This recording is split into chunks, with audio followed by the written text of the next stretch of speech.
Alhamdulillahirrahmanirrahim. Wabihi nasta'inu ala umuri dunya waddin. Wassalatu wassalamu ala asyrafil anbiya'i wal mursalin sayyidina wa maulana Muhammadin sallallahu alaihi wasallam. Yang saya hormati Ibu Kepala Sekolah SMK Al-Huda Salaman, Ibu Aslihatul Keluarga. Yang saya hormati PLT Kepala Sekolah, Ibu sebagai berbagi praktik baik terkait dengan apa saja praktik baik. Mungkin di sini saya tidak akan memberi Bapak Ibu, tetapi kita sharing bersama bahwa untuk melaksanakan sebuah praktik baik itu tidak bisa hanya 1-2 orang seperti itu ya.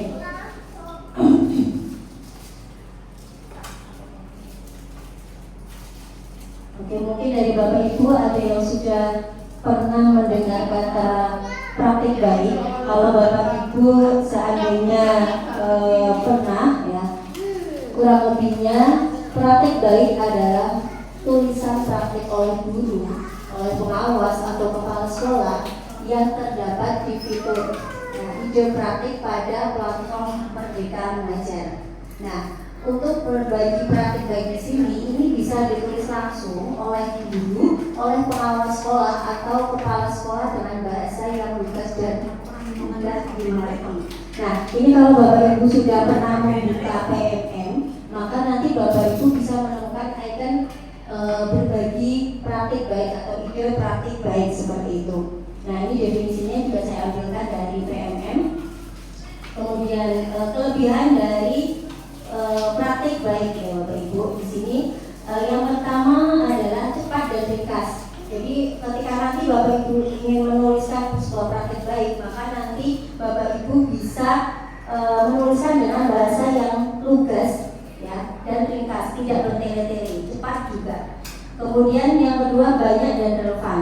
Artinya ini praktik baik itu banyak, tidak hanya satu jenis tidak. Tetapi banyak jenisnya dan itu relevan dengan keadaan yang diterapkan pada sekolah ya. Terus kemudian yang ketiga tempat berbagi. Nah, ini praktik baik di sini bisa berbagi seperti ini. Saya termasuk berbagi praktik baik dengan Bapak Ibu semuanya. Terus kemudian yang terakhir dalam satu platform. Nah, karena kita saat ini menggunakan PMM, maka untuk tempat platform untuk berbagi praktik baik itu ada di PMM. Kemudian yang berikutnya untuk jenis-jenis praktek baik, Bapak Ibu bisa misalnya itu ya. Saya kategorikan menjadi 2 kategori. Yang pertama terkait dengan proses pembelajaran. Contoh praktek baik itu bisa dengan kontrak belajar. Saya yakin Bapak Ibu sudah ketika awal masuk sudah melakukan kontrak belajar dengan siswa, dengan murid. Ya, jadi bagaimana penilaian Bapak Ibu yang akan dilakukan, kemudian pada saat proses pembelajaran mau seperti apa, saya yakin Bapak Ibu sudah menerapkan ini. Kemudian bisa juga penerapan strategi pembelajaran. Ya, jadi strategi pembelajaran apa yang sudah pernah Bapak Ibu gunakan dan itu mendapatkan hasil yang baik, itu bisa dituliskan dalam praktik baik. Kemudian ada juga metode pembelajaran yang baik. Metode pembelajaran ini bisa macam-macam, tidak harus PBL, tidak harus PJBL, tapi macam-macam ya, sesuai dengan mapel yang diaku oleh Bapak Ibu semuanya. Kemudian ada pemanfaatan teknologi dalam media pembelajaran. Nah, contohnya misalkan seperti ini, saya menggunakan Canva untuk bisa mendesain slide ini. Nah, Bapak Ibu bisa menggunakan Canva juga atau aplikasi yang lain yang sekiranya itu bisa digunakan pada saat proses pembelajaran. Kemudian yang berikutnya ada pembentukan Kombel.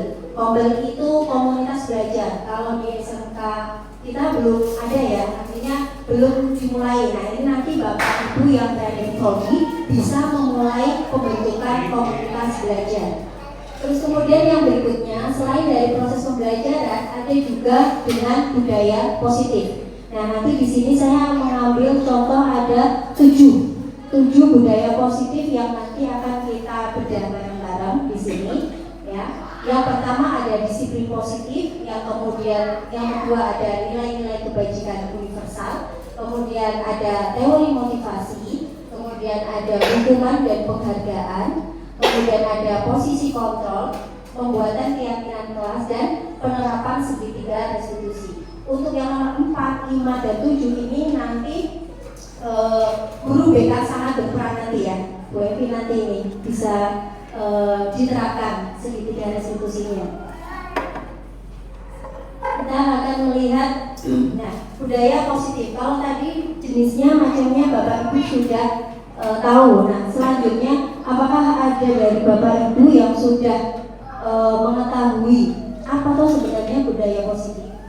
Apa? Menurut jenengan sebelum jenengan tahu secara realnya yang ada di PMM, menurut jenengan semuanya itu budaya positif yang bagaimana? Ada yang mau berpendapat? Silakan.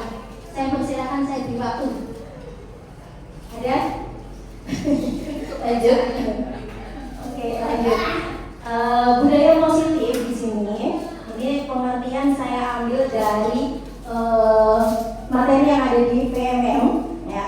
Jadi yang namanya budaya positif itu perwujudan dari nilai-nilai atau keyakinan universal yang diterapkan di sekolah. Nah, budaya positif ini diterapkan di sekolah sebagai perwujudan dari visi guru yang mengandung nilai-nilai kebajikan sesuai dengan tujuan pendidikan nasional yang dijabarkan dalam profil pelajar Pancasila.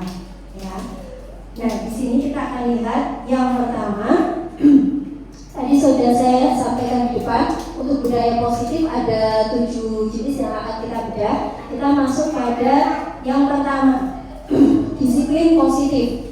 Nah, disiplin positif di sini merupakan salah satu cara penerapan disiplin yang bertujuan untuk menumbuhkan kesadaran serta memberdayakan peserta didik tanpa adanya imbalan atau reward, ancaman maupun hukuman.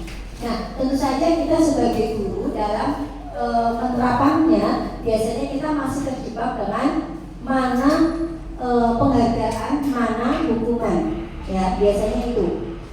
Nah, di sini tujuan dari pendidik sebenarnya kan menciptakan peserta didik atau murid yang memiliki disiplin diri sehingga mereka berperilaku mengacu pada nilai-nilai kebajikan universal dan memiliki motivasi intrinsik, motivasi yang berasal dari diri dalam perubahan perilaku yang lebih baik. Saya yakin Bapak Ibu guru ketika menerapkan tadi ya disiplin positif ini, tentu saja niatnya awal mulanya adalah untuk memperbaiki murid supaya menjadi lebih baik lagi. Seperti itu, oke? Terus kemudian yang kedua ada nilai-nilai kebajikan. Nah, nilai-nilai kebajikan di sini yang dimaksud adalah nilai yang disepakati bersama. Itu tidak tergantung pada suku, bangsa, agama, budaya maupun latar belakangnya. Jadi yang namanya nilai-nilai kebajikan itu berlaku secara universal semuanya. Nah, saya contohkan di sini ada profil pelajar Pancasila. Ini sudah tidak asing lagi ya Bapak Ibu. Kalau dalam lagu juga ada 7 dari profil pelajar Pancasila: beriman, ya, bertakwa kepada Tuhan Yang Maha Esa dan berakhlak mulia, mandiri, bernalar kritis, berkebudayaan global, bergotong royong, dan kreatif. Kemudian ini saya ambilkan contoh yang lagi dari Primary Years Program. Nah, ini juga sama, masih dalam terkait pendidikan, tapi di sini lebih banyak lagi. Ada toleransi, rasa hormat, etika, dan seterusnya. Nah, nilai-nilai kebajikan ini itu bisa terlihat atau bisa pada suatu institusi atau pada suatu kelembagaan, ya. Terus kemudian lanjut yang ketiga, adanya motivasi perilaku manusia. Nah, kalau tadi sudah terkait sama nilai-nilai kebajikan, sekarang kita mempelajari tentang motivasi perilaku manusia. Tentunya sebagai guru, ketika kita mengajar, targetnya adalah paling tidak minimal kita tepat waktu untuk masuk ke kelas. Gini Bapak. Gini. Nah, motivasi sebenarnya motivasi ini apa tuh yang mendasari penjenengan semuanya masuk kelas dengan tepat waktu? Tentu jenengan punya motivasi, iya enggak? Salah satunya kira-kira apa Bapak Ibu? Kenapa jenengan harus masuk ke kelas sama kaku. Pasti ada, entah itu motivasi dari dalam ataupun motivasi dari luar, ya. Nah, ini bisa terjawab. Nah, kalau berdasarkan pada bukunya Diane Gosen, ya, ini dalam bukunya Restructuring, apa ini bacanya Pak? Restructuring School Discipline, ya. Di sini yang pertama bisa jadi untuk menghindari ketidaknyamanan atau hukuman. Ya, apa yang akan terjadi apabila saya tidak melakukannya? Nah, kemudian yang berikutnya bisa jadi untuk mendapatkan imbalan atau penghargaan dari orang lain. Itu bisa jadi, entah itu berupa pujian, entah itu berupa reward dari orang lain, ya. Nah, kemudian apa yang akan saya dapatkan apabila saya melakukannya berdasarkan pada adanya imbalan atau reward itu. Kemudian bisa jadi yang kemungkinan yang ketiga, untuk menjadi orang yang mereka inginkan atau menghargai diri sendiri dengan nilai-nilai yang mereka percaya. Berarti di sini akan menjadi orang seperti apa, ya, apabila saya melakukannya. Tentu saja dari 3 motivasi ini jenengan pilih yang mana? 1, 2, atau 3? 1. Kalau berdasarkan bukunya Gosen tentu saja ya ketiga, ya. Kalau berdasarkan buku ini ya, ini ketiga. Ya, karena apa? Dengan jenengan semangat masuk waktu seperti itu berarti jenengan menghargai jenengan sendiri, pribadi sendiri, kemudian menghargai orang lain, juga menghargai murid, ya, murid, karena mereka juga perlu yang namanya pemenuhan kebutuhan pada saat di sekolah, seperti itu, oke? Terlepas dari itu semuanya, mari kita berproses supaya kita bisa menjadi yang motivasi kita yang ketiga, walaupun mungkin awalnya yang pertama ataupun yang kedua, ya. Kemudian yang keempat, ini ada hukuman, konsekuensi, dan restitusi. Nah, ini biasanya yang bersinggungan secara langsung itu kesiswaan dan guru BK. Kenapa?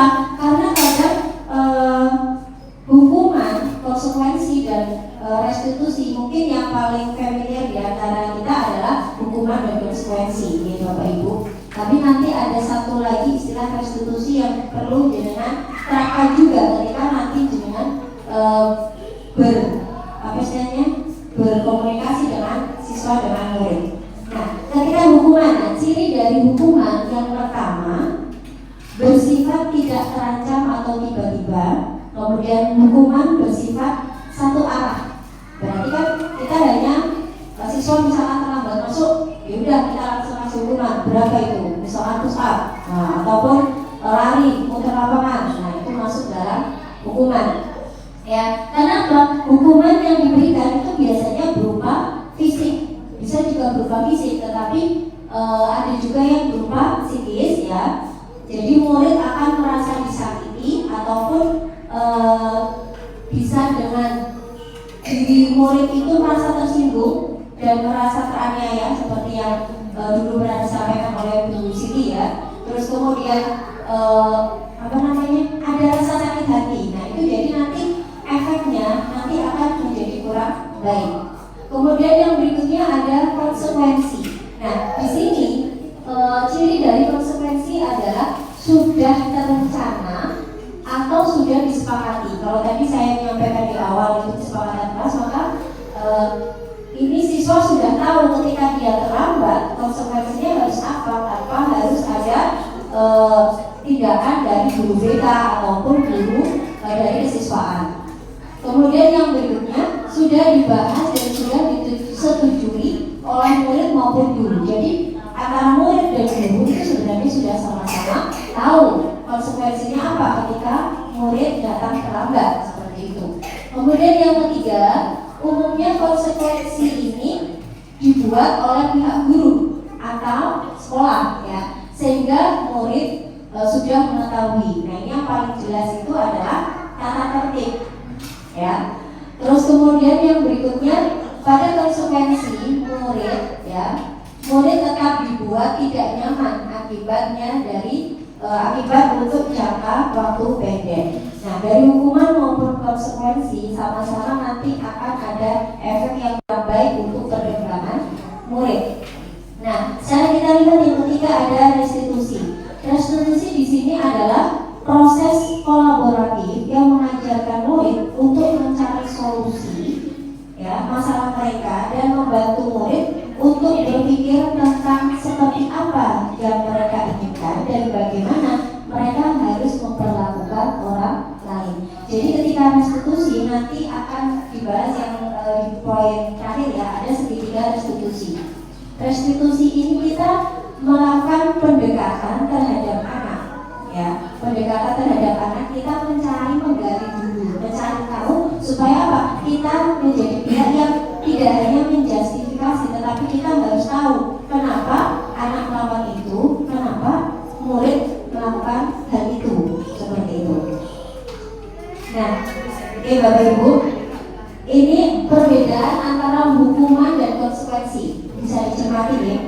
Yang pertama misalkan mencatat 100 kali di buku.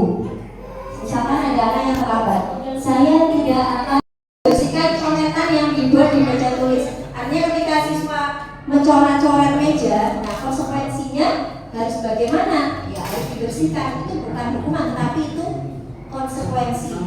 Ya. Kemudian yang keempat, murid diminta untuk push up. Nah, apalagi ini ya 15 kali karena tidak menggunakan misalkan tidak menggunakan masker di sekolah. Nah, atau ketika murid diminta untuk push up 20 kali karena terlambat 10 menit. Nah, itu juga masuk dalam hukuman. Jadi yang warna kuning itu hukuman-hukuman. Kemudian untuk yang warna hijau itu adalah konsekuensi. Ya. Terus kemudian menggantikan tugas teman yang telah dicoret-coret. Nah, itu berarti masuk konsekuensi, bukan hukuman. Ya. Terus kemudian berjemur di lapangan basket pada pukul 12 siang karena mengobrol dengan teman. Nah, ini hukuman. Kemudian yang berikutnya, murid diminta bertelanjang kaki sepanjang hari karena tidak menggunakan sepatu warna hitam sesuai peraturan sekolah. Nah, ini juga masuk kategori hukuman. Membersihkan tumpahan air di meja tulis karena tersenggol pada saat belajar. Nah, ini termasuk konsekuensi ya. Terus yang terakhir, duduk di bangku di pinggir lapangan pada jam istirahat, tidak diizinkan bermain oleh guru piket karena mencederai teman saat bermain di lapangan. Nah, ini juga konsekuensi. Nah, dari 1 sampai 10 Bapak Ibu, yang paling dekat dengan kita yang mana kira-kira? Yang mana ini? Yang sering kita lakukan ke siswa? Lari. Yang sering kita berlakukan ke siswa ke murid. Kita berlakukan bagaimana? Yang mana?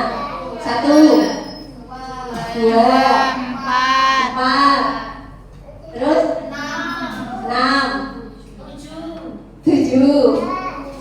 Berapa lagi? Nah, ini apa artinya gini loh, Bapak Ibu sekarang sudah bisa memetakan mana hukuman dan mana konsekuensi. Jadi sebisa mungkin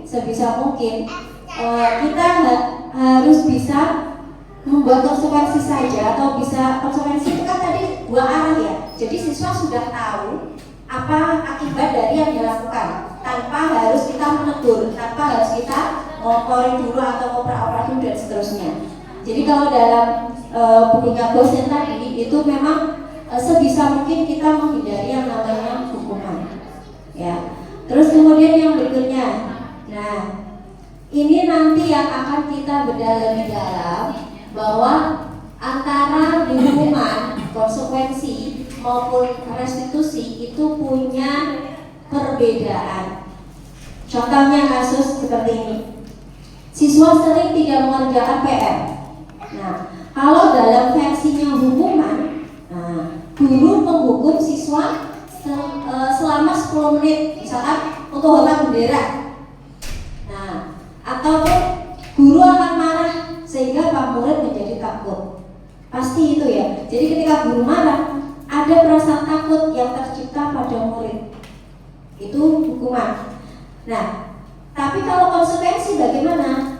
Guru memberikan konsekuensi untuk mengerjakan PR-nya saat istirahat atau dikerjakan sebanyak 3 kali lipat.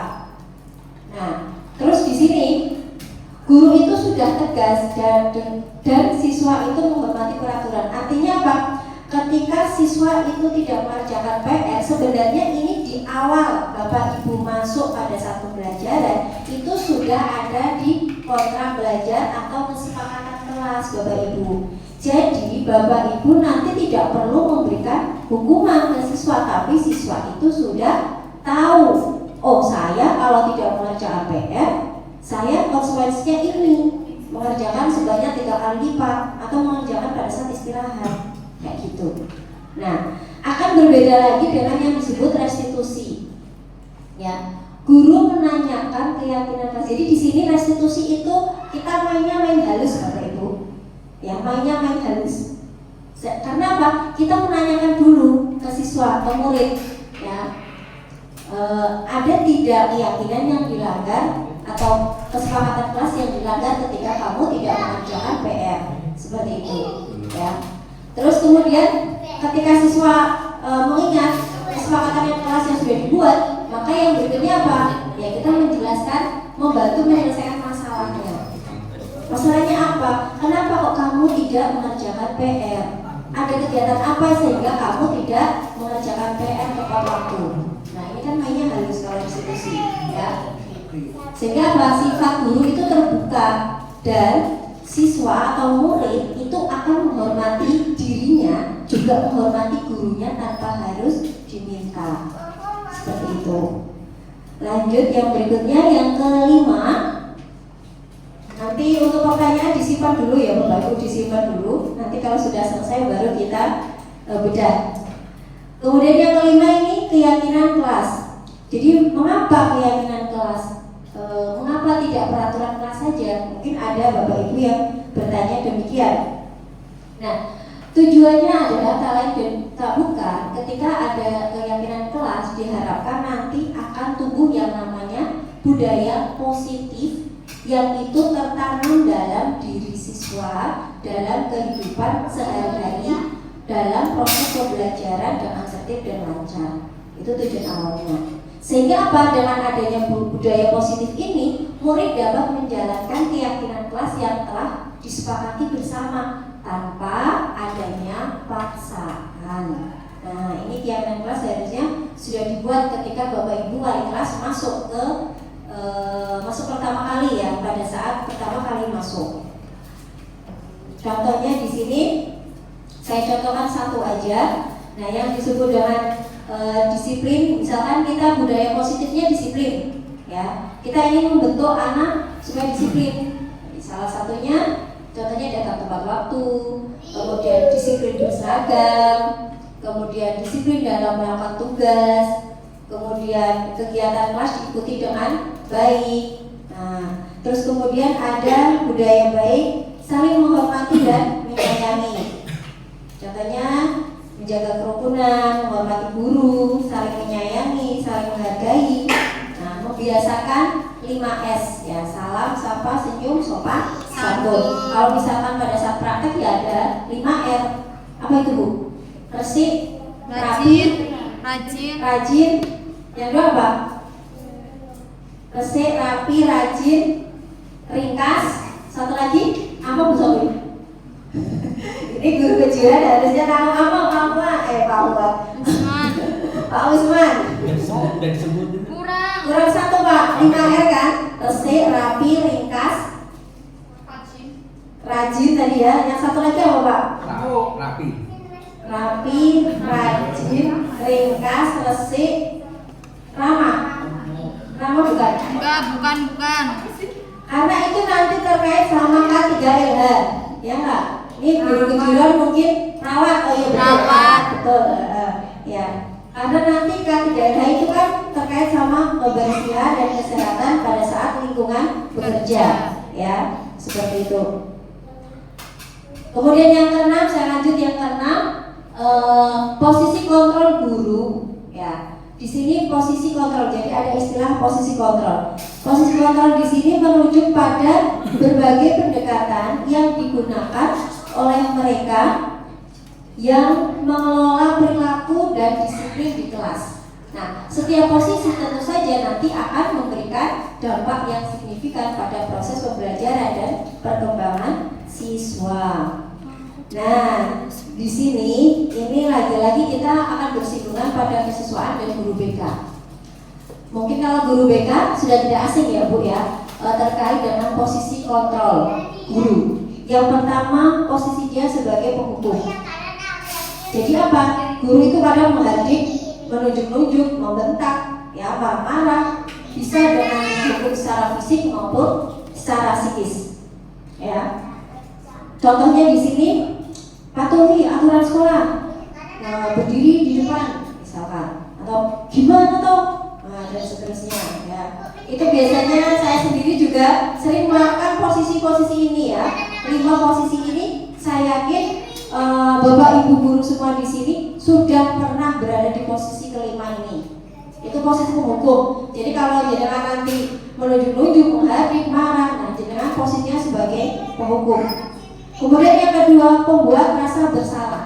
Nah ini suaranya biasanya cenderung lembut, tidak baik pada penghukum ya, namun kata-katanya itu seolah-olah menyalahkan murid. Ya, contohnya di situ berapa kali Bu Guru harus bilang, ya, gimana kamu itu tidak mengerjakan PR? Apa kamu tidak akan membuat kecewa orang tua kamu?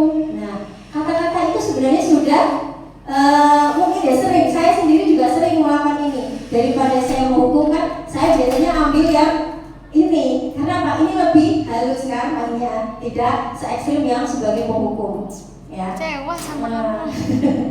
Kemudian yang berikutnya yang posisi sebagai teman.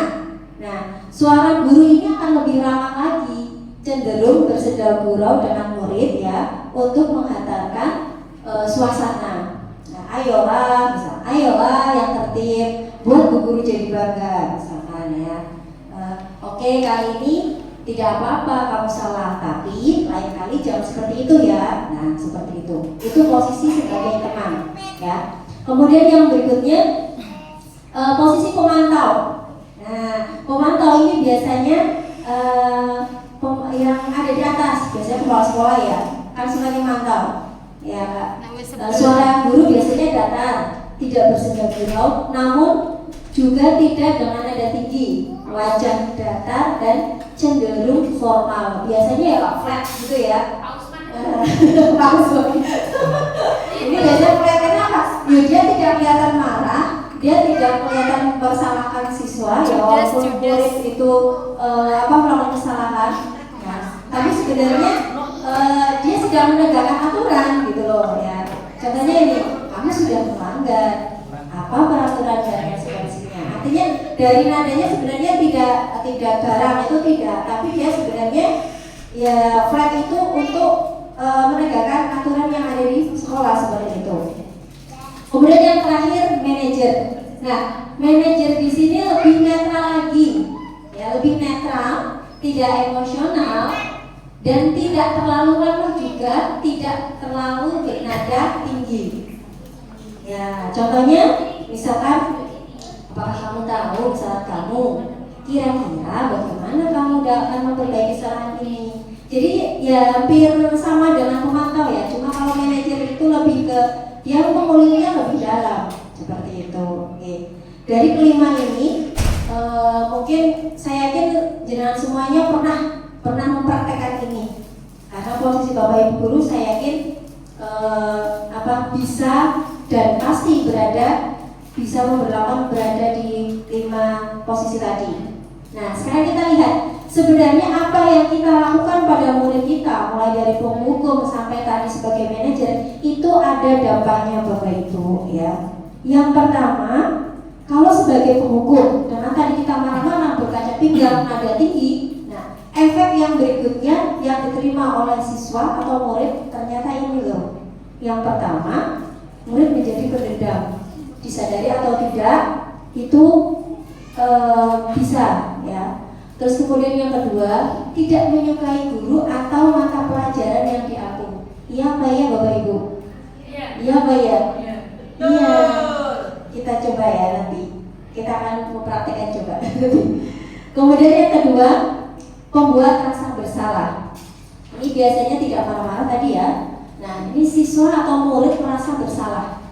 Nah, dia menjadi identitas siswa itu menjadi gagal. Karena apa? Dia sudah merasa bersalah, tidak percaya diri, kemudian rendah diri, ya kan? Kemudian apa? Dia menarik diri dari lingkungan, tidak pede, pemalu, ya, dan seterusnya. Nah, itu. Kemudian yang berikutnya, yang ketiga, ketika kita berposisi sebagai teman, maka murid yang pertama akan tergantung pada satu orang. Misalkan dia sukanya sama guru si A yang berperan sebagai teman terus ketika menjelaskan, ketika menghukum ataupun ketika berkomunikasi, maka murid itu akan tergantung pada guru itu. Ketika guru itu tidak ada, ya dia akan merasa kehilangan sosok yang diidolakan. Ya, terus yang berikutnya apa? Murid tidak mandiri dan tidak bisa berpikir untuk dirinya sendiri karena tadi ketergantungan tadi. Nah, ketika berada di posisi penantau yang keempat, dampaknya adalah yang pertama, murid akan menghitung konsekuensi dan hadiah apa ya, tanpa memahami sepenuhnya sebenarnya nilai kebajikan apa yang dituju. Kenapa gurunya misalkan harus lewat mengingatkan kamu harus mengerjakan itu dan seterusnya. Karena posisi guru ketika mengingatkan sebagai pemantau, maka siswa menjadi tidak sepenuhnya mandiri, ya, tidak tahu konsekuensinya belajar sebenarnya apa, ya, seperti itu. Kemudian yang kelima, dampak pada posisi manajer. Yang kelima adalah murid menjadi mandiri. Nah, percaya diri dan dapat memecahkan masalah. Dari kelima dampak ini, saya yakin jenengan bisa menilai dampak yang paling bagus untuk perkembangan murid yang mana? Posisi yang mana berarti? Manajer, betul sekali Bu. Ya, manajer yang paling bagus untuk dampak perkembangan dari murid kita, ya, bisa berkembang secara optimal. Ini berdasarkan penelitian dari Gosen ya, menurut buku itu tadi. Lanjut yang terakhir, ini ya Bapak Ibu, yang terakhir adalah segitiga restitusi. Nah, di sini untuk segitiga restitusi adalah sebuah proses dialog yang dijalankan oleh guru maupun orang tua agar dapat menghasilkan murid yang mandiri, ya, dan bertanggung jawab. Oke, nah kelihatan jelas nggak itu segitiganya? Di sini ada segitiga restitusi ya, ada yang disebut dengan segitiga restitusi. Ada langkah yang pertama yang ini Bapak Ibu, validasi tindakan yang salah. Kemudian yang kedua adalah menanyakan keyakinan. Yang ketiga adalah menstabilkan identitas. Nah, kita lihat nanti untuk validasi dari yang pertama ya, validasi tindakan yang salah. Nah, kita akan bahas satu persatu. Step 1. Step 1, sesi 1 ini. Nah, ini. Berdasarkan prinsip membuat kesalahan adalah bagian dari proses pembelajaran. Ya. Kemudian yang kedua, berperan menggeser identitas murid dari identitas gagal ke identitas sukses.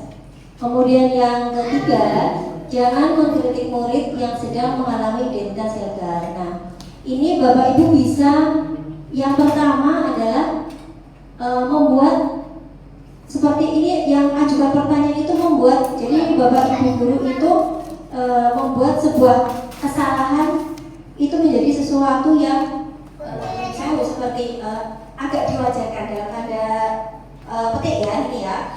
Terus kemudian manusia tidak ada yang sempurna. Kemudian kita bisa memperbaiki kesalahan ini. Kemudian saya tidak menanyakan kesalahannya, tetapi fokus pada masalahnya. Jadi ini pertanyaan-pertanyaan yang untuk menstabilkan identitas. Jadi ini saya ulangi tadi, yang pertama yaitu menstabilkan identitas tadi ini ya Bapak Ibu. Ini setiap orang pasti pernah melakukan kesalahan. Kamu bukan satu-satunya yang pernah melakukan ini misalkan. Atau di sini bisa juga manusia tidak ada yang sempurna. Misalkan saya contoh, nanti ada contohnya Bapak Ibu ya, biar penerapannya langsung. Kemudian yang kedua ada validasi tindakan yang salah. Nah, validasi ini tentunya berdasarkan pada perilaku yang berupaya untuk memenuhi suatu kebutuhan tertentu, mengenali dan mengakui kebutuhan dari murid, ya. Kemudian pertanyaan atau pernyataan yang disampaikan dengan suara yang tidak menghakimi atau tidak ngejudge ya, atau tidak memojokkan si murid, ya. Contohnya misalkan ini, kamu bisa saja bertindak tidak gegabah lagi dari ini, atau mungkin kamu bisa pelajari perilaku baru yang lebih efektif. Bersediakah kamu mempelajarinya? Nah, misalkan seperti itu. Kemudian yang ketiga adalah menanyakan keyakinan. Nah, keyakinan ini yang nanti sebagai titik balik dari restitusi Bapak Ibu. Jadi dalam menanyakan keyakinan nanti kita berpedoman juga pada teori kontrol Bapak Ibu, ya. Jadi ada motivasi secara intrinsik yang dari dalam dan motivasi ekstrinsik yang berasal dari luar. Pada saat perilaku divalidasi dan identitas sukses telah stabil, maka murid telah siap mengaitkan keyakinannya dengan tindakan yang salah. Contohnya misalkan di sini nilai-nilai apa yang telah kita sepakati, seperti apa gambaran kelas yang ideal bagi kamu, kamu ingin menjadi seorang seperti apa. Nah, kurang lebihnya seperti itu Bapak Ibu. Lanjut, ini yang terkait, sudah habis. Terima kasih. Ini ya, terima kasih sudah mendengarkan, sudah terima kasih. Apakah ada pertanyaan untuk saya atau ada yang belum jelas, atau mungkin kita bisa berbagi ya, berbagi praktik baik boleh. Ini sudah habis. Ini sudah habis ya, ternyata ya sudah habis Bapak Ibu. Sudah selesai terkait sama ini. Silakan bagi teman-teman yang mau bertanya, baik itu terkait sama segitiga restitusi ataupun yang lainnya dari 7 item tadi, boleh silakan, saya persilakan untuk bertanya ataupun memberikan saran dan masukan untuk saya. Begitu, Ge? Sambil dinikmati Bapak Ibu. Sambil dinikmati apa yang sudah terhidang tadi ya. Sudah habis ini. Bumi mau tanya. Oke, silakan Bu. Silakan Bu Jamil. Boleh. Silakan. Ini namanya Bu. Waduh, juga jelas ya Bu. Ya. Biar kayak resmi gitu loh Bu.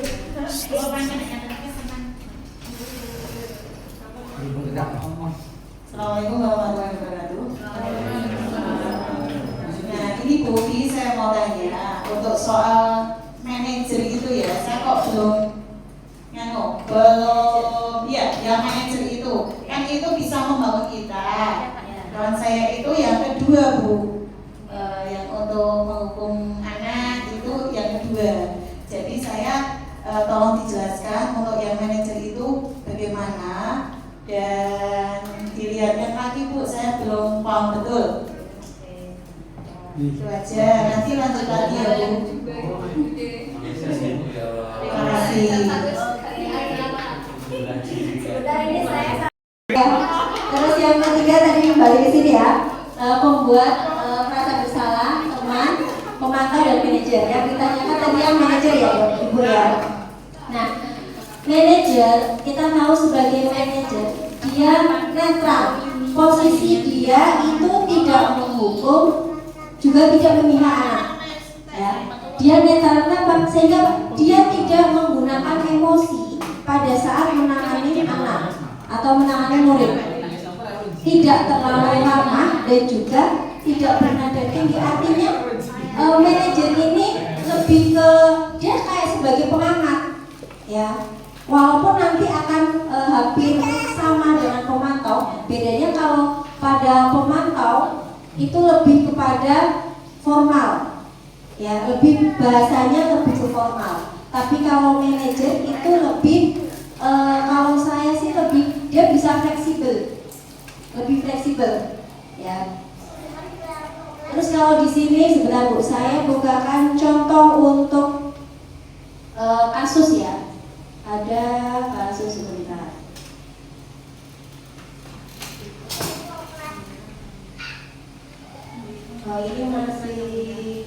Ini pencarian identitas tadi ya Bapak Ibu yang tadi saya sampaikan, tapi tidak saya munculkan di slide ini.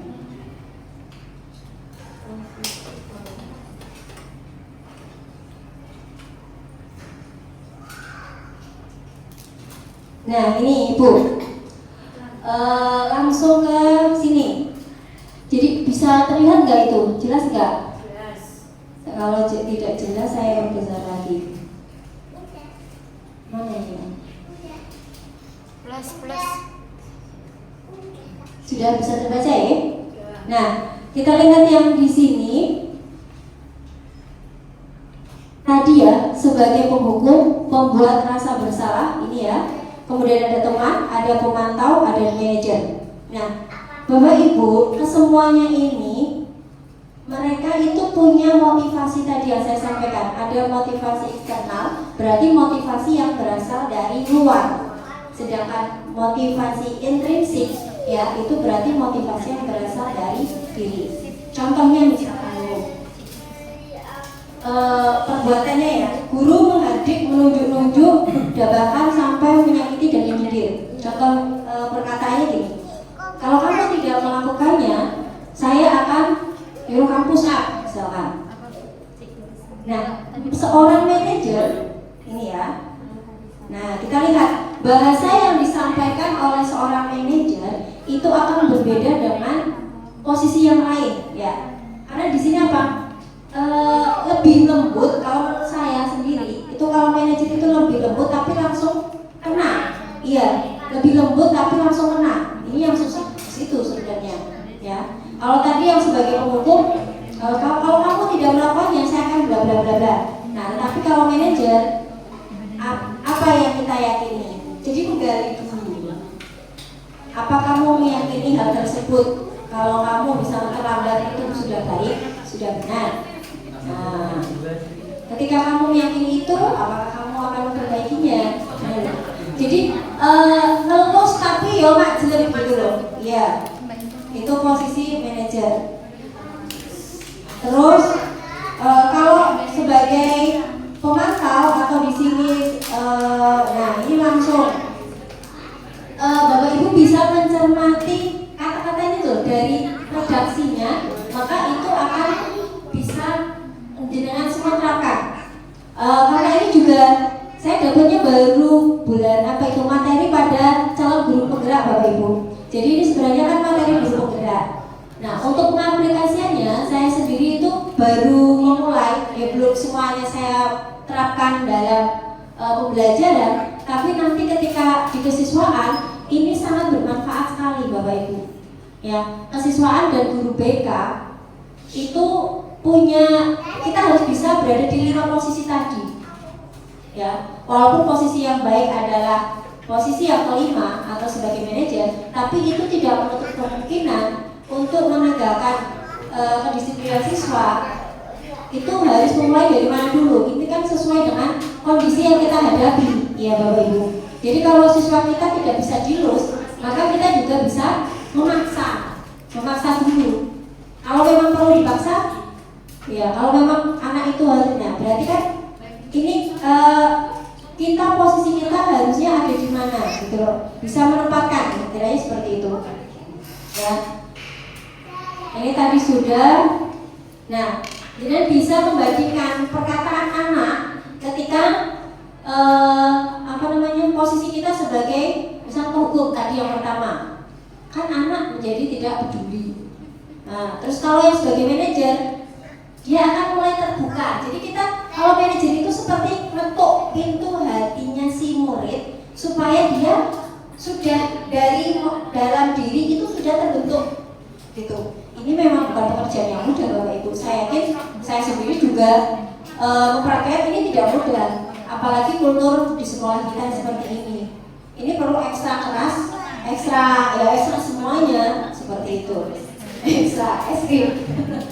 Oke, ya.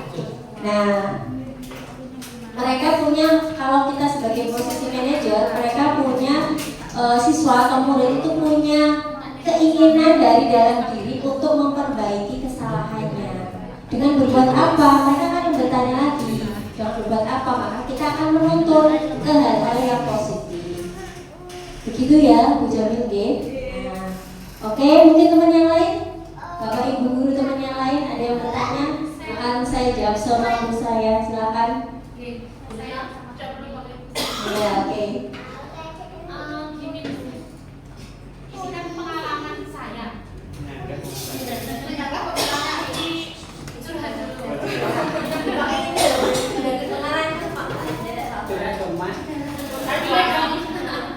dulu. Mama Surya.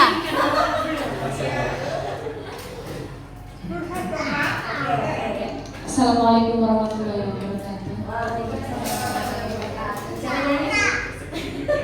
Nanti penutupnya. Gini Bu, saya belum mau menyanggah atau belum mau bertanya, tapi saya mau curhat dulu. Jadi sepengalaman saya kemarin di kesiswaan itu ada beberapa anak yang mungkin sebelumnya atau sebelum sekolah di sini mereka itu punya pengalaman yang mungkin sudah di level anak-anak itu tidak mau membuka dirinya lagi untuk orang lain, maksudnya tidak mau diberi masukan lagi oleh bapak ibu guru yang ada di sekolah baru, atau bisa dikatakan siswa itu sudah memperoleh label sakit hati yang tidak bisa dikasih masukan lagi oleh bapak ibu guru di sekolah barunya.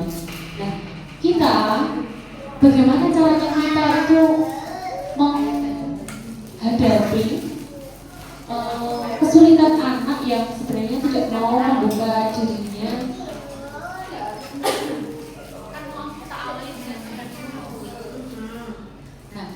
Bagaimana caranya kita menghadapi anak-anak yang sudah di level tidak mau mendengarkan ucapan bapak ibu guru atau masukan dari bapak ibu guru yang lain. Kemarin ada kasus anak itu ditinggal sedo oleh orang tuanya. Jadi dia itu mengidolakan atau mengiblatkan orang tuanya yang sudah meninggal tadi sebagai sosok pendamping atau penuntun dia ketika hidup. Nah, kemudian baru setelah itu anak itu muncul masalah yang sudah tidak mau diberi masukan, kemudian diarahkan untuk menjadi anak yang lebih baik lagi, itu susah. Di situ kan orang tuanya mengalami kesusahan Bu. Jadi otomatis bapak ibu guru yang ada di sekolah pun disegel terkait masalah yang dihadapi. Nah, bagaimana cara kita bapak ibu guru terutama di kesiswaan menghadapi anak-anak yang seperti itu? Apakah kita harus menggunakan tadi segitiga restitusi tadi, dan kira-kira bagaimana langkah awalnya kita melakukan pendekatan ke anak tersebut? Terima kasih. Mau dijawab dulu atau ada teman-teman lain yang mau memberikan masukan atau tambahan? Mas Utap? Mau penambahan dulu atau tambahin dulu? Oke.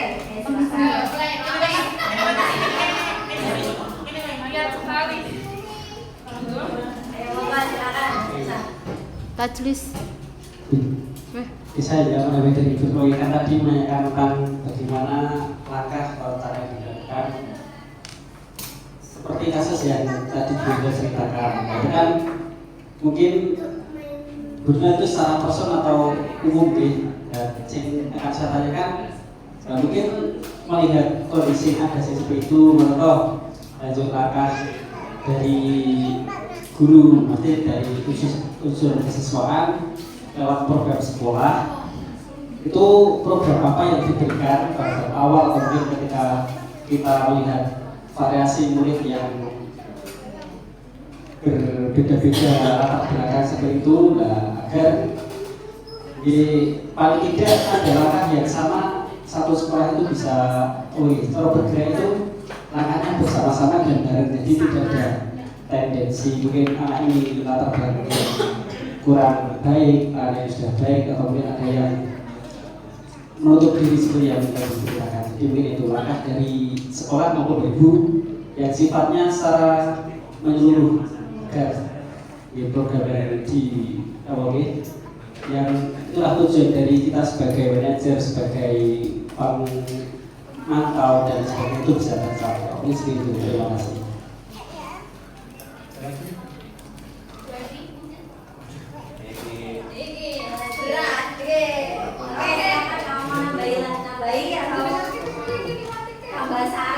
Menjawab ini Bu.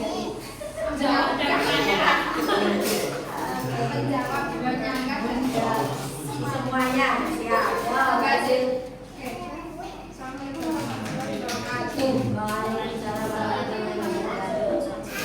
Sebelumnya saya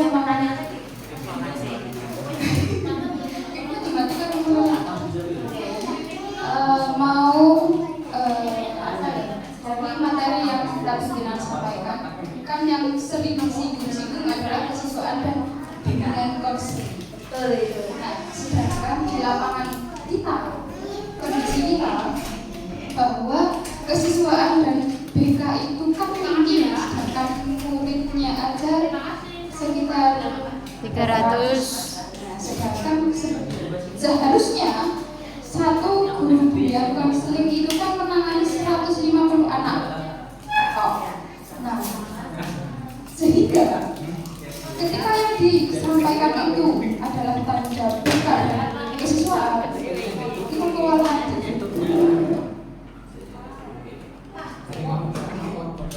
Nah, sehingga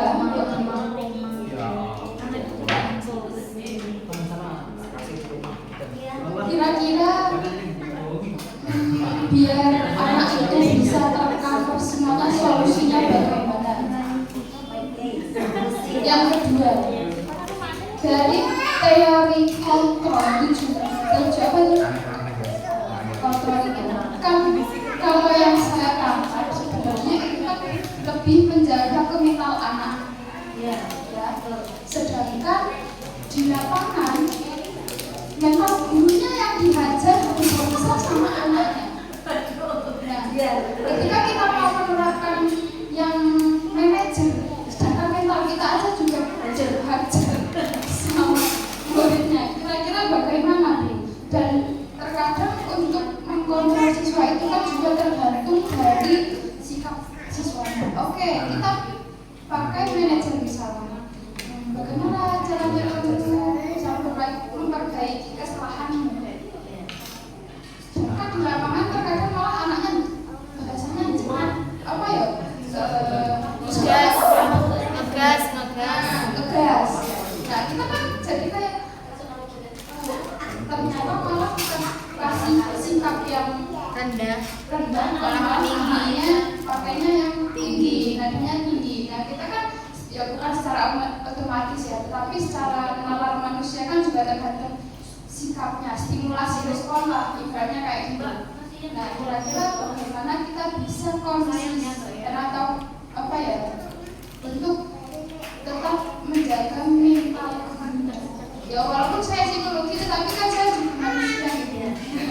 Sedangkan ya seperti tadi di awal saya minim kesiswaan, minim BK dan siswanya yang banyak dan istimewa, itu kira-kira bagaimana? Terima kasih.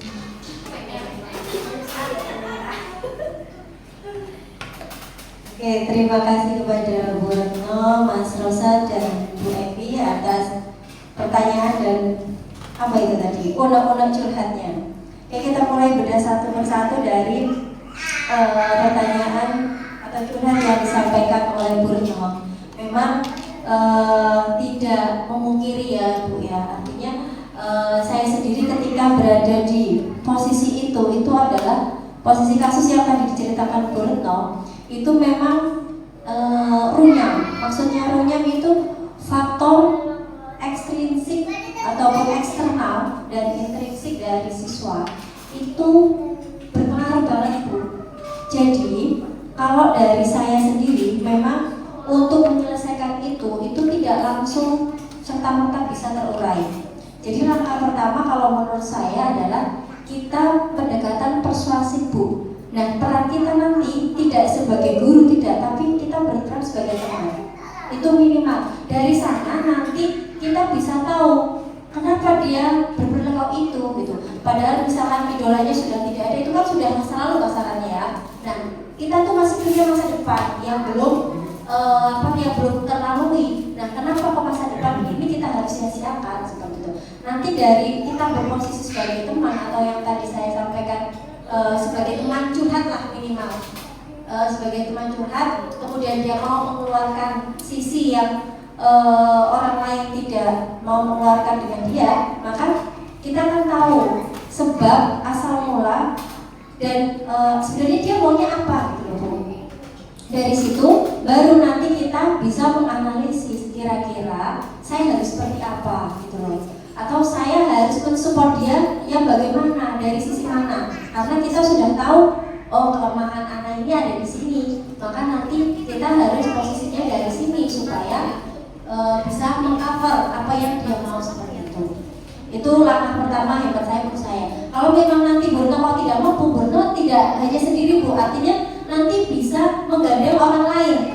Sebagai teman itu tidak harus Bu Retno sendiri tidak, tetapi nanti bisa Bu Retno mendapatkan mata-mata dari sesama teman dia.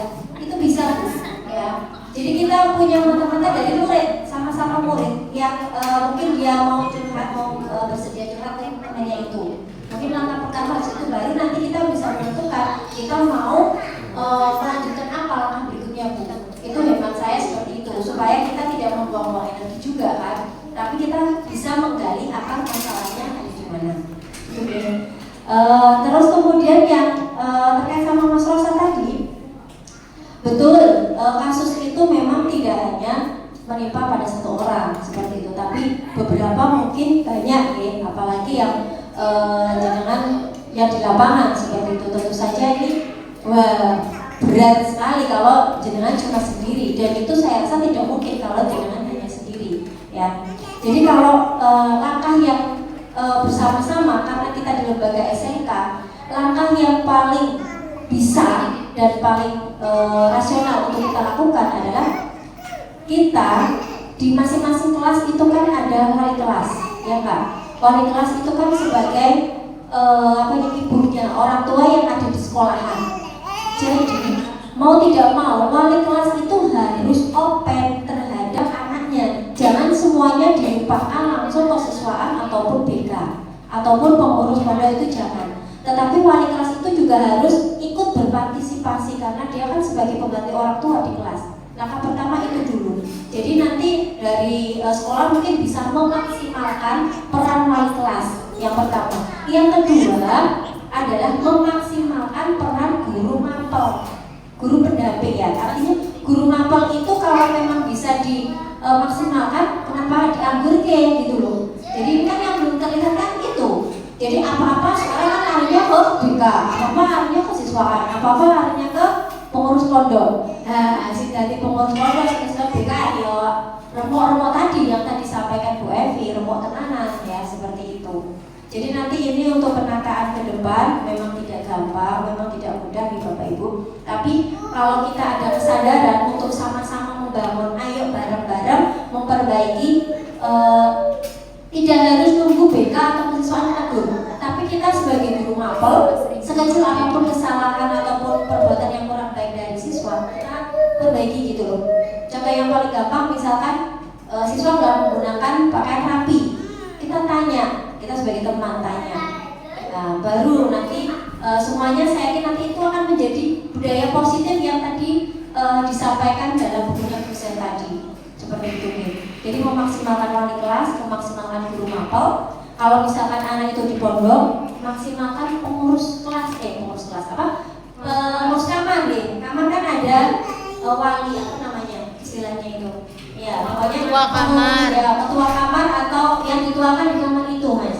Jadi supaya tidak kerja sendiri. Kalau seperti itu kan biar dari bawah, artinya ada mereka tahu alurnya. Jadi nanti ketika sampai ke pengurus pusat pondok misalkan itu sudah ada melalui berbagai tahapan seperti itu ya. Itu mungkin yang saran dari saya. Terus kemudian menanggapi pertanyaan yang ketiga dari Ibu Evi tadi selaku guru BK ya, terkait sama kali kontrol. Oke, betul banget tadi yang disampaikan bahwa kali ini semuanya berpihak pada murid ya Bapak Ibu. Semuanya berpihak pada murid karena harapannya dengan berpihak pada murid itu pertumbuhan perkembangan dari si murid ini bisa optimal, bisa maksimal. Tetapi tidak menutup kemungkinan generasi sekarang itu memang luar biasa, tidak seperti zamannya saya sekolah SMP atau SMA dulu, atau zaman Bapak Ibu semua pada saat sekolah. Generasi sekarang itu generasi Gen Z namanya, generasi milenial yang memang bukan milenial lagi, malahan ya sudah generasi Z tadi, itu generasi yang sekarang yang lahir di tahun 2000-an ya, di tahun 2000-an yang memang penanganannya itu sangat istimewa sekali dan sangat istimewa sekali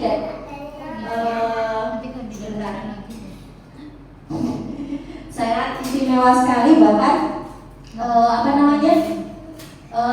menjadikan kita sebagai guru itu harus dipaksa tahu karakter masing-masing anak.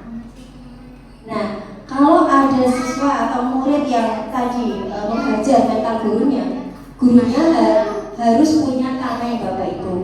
Ya, harus punya tameng, harus punya mental baja supaya ketika dihajar tidak babak belur, tapi yang menghajar malah mental. Nah, seperti itu. Oke. Jadi ini untuk semua aja, artinya Bapak Ibu semuanya ketika bertemu dengan mental anak seperti tadi, itu jangan langsung minder ya Ibu, jangan langsung minder Bapak Ibu ya. Tetapi memang dari kalau baru pertama kali mungkin masih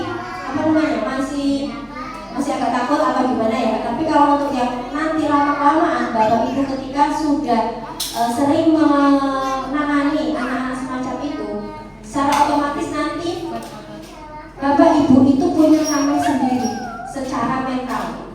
Dan itu memang harus ditempa Bapak Ibu, itu tidak bisa instan ya. Jadi saya tidak mau itu untuk Bapak Ibu guru misalkan yang baru kok ketika bertemu dengan murid seperti itu langsung mentalnya ikut anjlok ya, mentalnya ikut hancur, tidak mau itu. Karena untuk menangani anak-anak seperti itu memang mental gurunya juga harus ditata.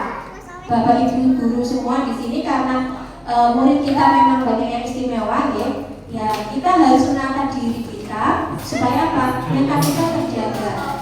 Contohnya gimana Bu? Misalkan ya, ketika kita belum berani atau belum bisa pada posisi penghukum atau posisi manajer, minimal kita bisa posisi teman lah. Nah, posisi teman ataupun posisi yang lain kita tarik ulur Bapak Ibu.